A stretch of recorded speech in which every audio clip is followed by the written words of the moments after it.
As a video creator, I'm always on the hunt for the most epic campsites I can find. Every now and then, you come across one that just takes your breath away. On the last night of this trip, I stayed at one that beats them all, my new favorite campsite. I had just a few days in Salt Lake City before heading to Denver to start the Continental Divide Trail, so I was not expecting anything special. In fact, I didn't really know what to expect at all, because as I rolled into the first campsite at 1 a.m., everything was pitch black.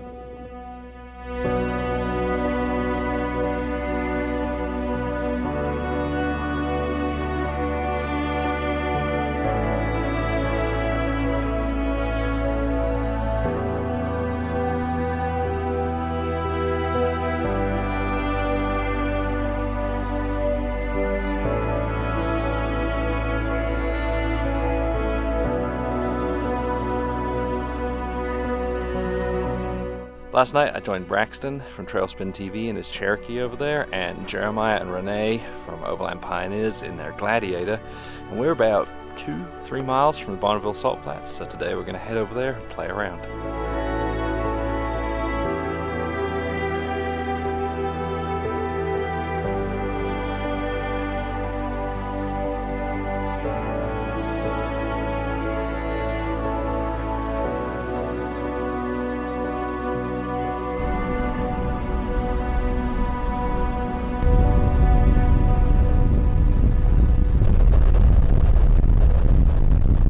Okay, this is awesome. It is completely flat out here, and the salt's like surprisingly grippy as well. It's just like an enormous paved area, but looks way cooler, obviously.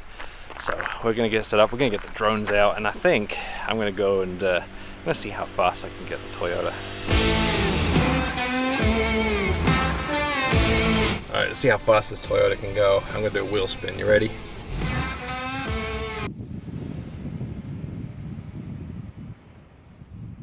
Okay, never mind.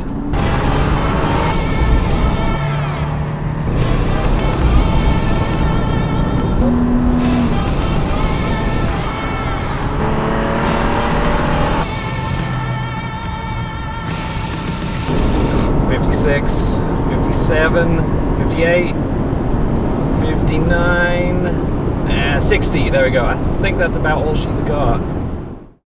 After applying a liberal amount of sunscreen and grabbing a bite to eat, Braxton wanted to have a go at Jeremiah's e-bike.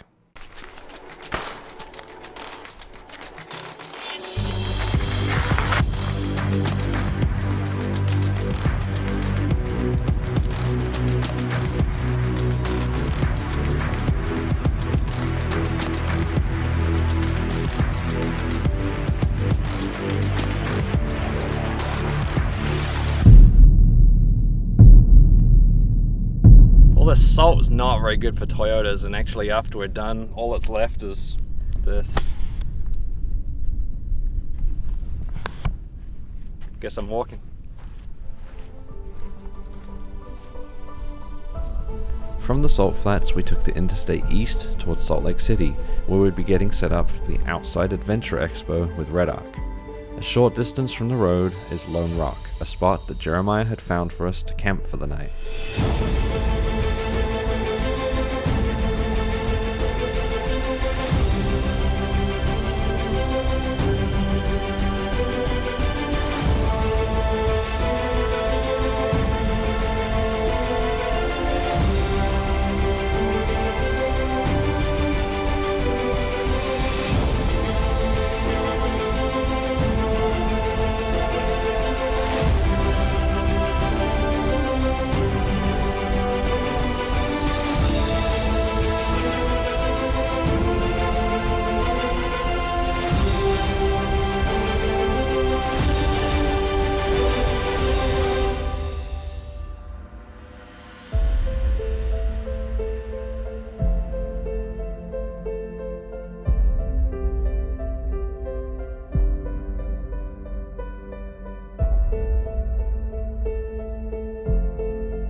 That night had been windy, and the gusts were strong enough that I tucked my tent's fly sheet to stop it from flapping.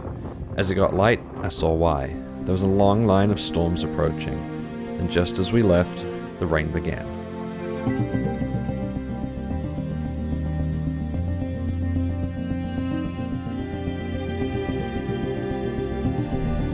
Our first stop in Salt Lake City was the car wash, to get some of the stubborn salt off our vehicles.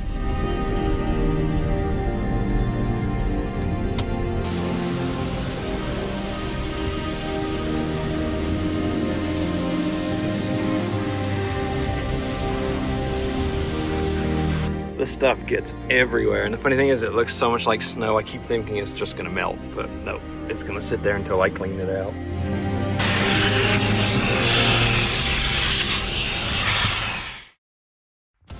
The Outside Adventure Expo was held at the Utah State Fair Park in Salt Lake City and had a ton of vendors, exhibits, and lessons. Thankfully, by the time the expo started, the sun was out, although there were still not nearly as many attendees as I was expecting. This was a good thing though, because it gave us a chance to talk to all of the vendors and meet a bunch of great people. I also had the opportunity to check out the 4-Wheel Parts new Bronco. I liked it. I can see myself driving one of these. Despite telling myself I wouldn't spend any money, I couldn't resist a couple of things. One was Step 22's tool roll, which replaced my tired and torn bag, and the other was Davos's Light Ranger. I'll stick a link to both in the description so you can see them for yourselves. I also had my eye on Heretic Studios lights, so much so that I invited myself over to their shop so I could see how they make them, and produce my very own How It's Made video. Heretic Studios lights are all manufactured in their shop in Centerville, Utah, a short drive north of Salt Lake City. The light pods and light bars start their life as a block of aluminum. These are put into their Haas CNC mill where they start to take shape.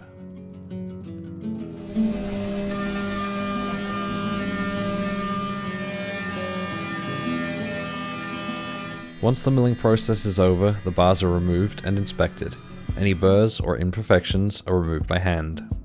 The next step is to anodize them, which is done at a facility across town. Most lights are sold with a black finish, but you can get them in a huge variety of colors. Heretic uses Cree LEDs from Durham, North Carolina, and their own design circuitry that is produced in Taiwan. These are all assembled by hand and matched with a choice of clear or true amber lens.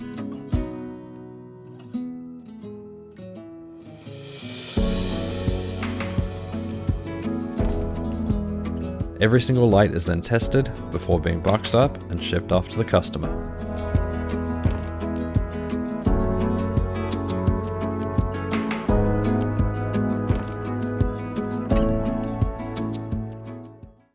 Having thoroughly enjoyed learning about the whole assembly process, I met up with my buddy Justin and we headed out of Salt Lake City and up into the mountains. So we're maybe an hour and a half outside of Salt Lake City, and look at the difference in the scenery here. It's so green, we're up in the mountains, it's cool, like 70 degrees compared to the 90 to 95 degrees it was down in Salt Lake City. So with me, or behind me here in his red Jeep, is Justin B. McBride, and I'm basically going to be following him. We're going to find some cool places to camp and some cool sights up here in the Uinta Mountains.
what a campsite. Look at those views. On this direction you got the cliffs, you can see all the way off into Wyoming in the distance. In the other direction you got the mountain ranges. This is just, it's just breathtaking, and I think this is my new favorite campsite. Sorry, last dollar pass, you're off. This beats everywhere I've ever been. It's incredible, and Justin and I have been super excited. We've got a time lapse going on over here. We've got a time lapse going on over here. We're gonna put, we've flown the drones a bunch, but we're gonna put them up again and try and do a hyperlapse. In fact, both our drones, so we'll try and get 2 hyperlapses. Like, you just can't take enough video and pictures of this place. It is amazing.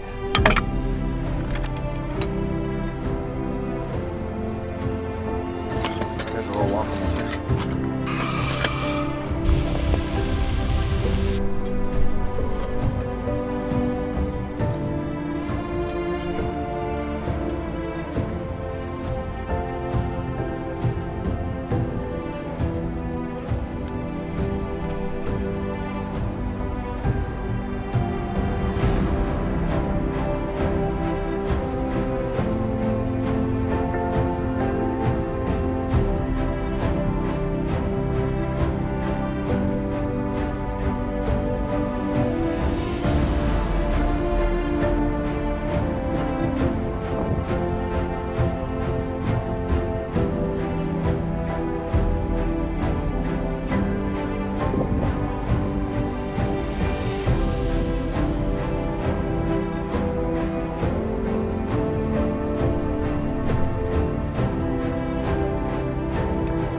I don't know if I've said this yet, but what an awesome place to camp. Now, usually when I do these things, I share my tracks and my waypoints with my Patreon subscribers, and this video is going to be no different except for the route up to here. This is one of Justin's secret spots, and understandably so. So unfortunately I won't be able to share that with you guys. But Justin's gone off. He left this morning to go home. He's gonna go edit his video, so you can go check that out on his channel. And I'm left to explore. I've got about a day to kill before I need to be over in Denver, so I'm gonna head that way. I saw on Gaia GPS there's some lakes over there, so I'm gonna try and find those. And I'm gonna kind of head towards Wyoming.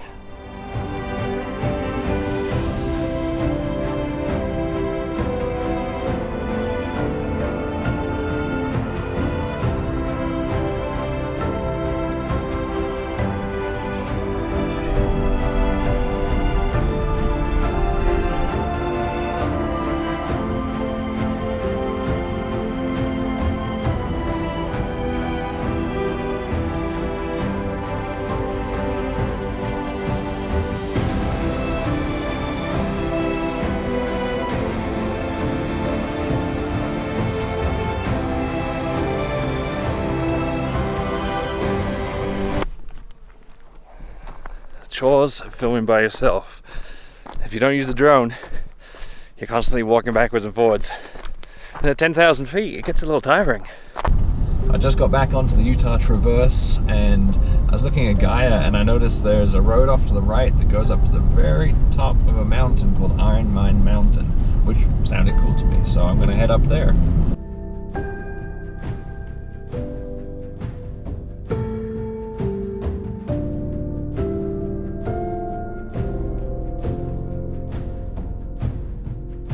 Well, it turns out I'm not going to the top of Iron Mine Mountain. I'm about 2 miles from the top, but the road is covered in trees.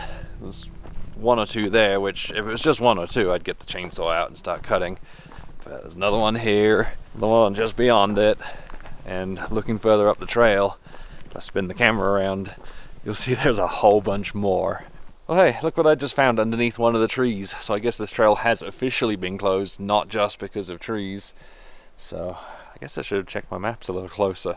Well, I'm back on the highway now, and the Utah Traverse does actually continue the other side of the highway here, but when I turned off the road, I saw that a permit is required, and I don't have any kind of permit. I'm actually going to skip the rest of it because it goes into Wyoming, and I'm just going to cut across from there and start heading across. I've got a campsite saved in the middle of Wyoming, and I've got to be in Denver tomorrow afternoon to pick up Andreas for the next episode on this series, if you can call it that. I don't know, I feel like this video has been a little bit all over the place, but we've been to some beautiful places. Hopefully you've enjoyed it. As usual, thanks to my Patreon subscribers. They're who make this kind of thing possible. They are the reason I'm out here videoing this and putting it on YouTube.